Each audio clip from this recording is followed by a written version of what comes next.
अजान हो रही है, चलो मैं नमाज पढ़ के आता हूँ। ये भैया कहाँ गए?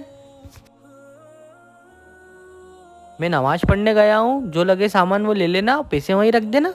अच्छा, दुकान खाली छोड़ के गया है? आज तो पूरा सामान ही साफ कर दूंगा।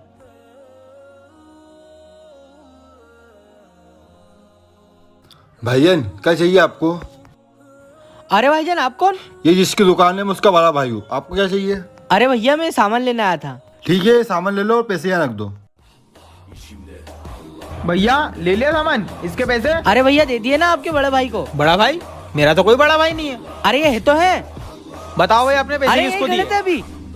ये रे। चलो ठीक है भाई।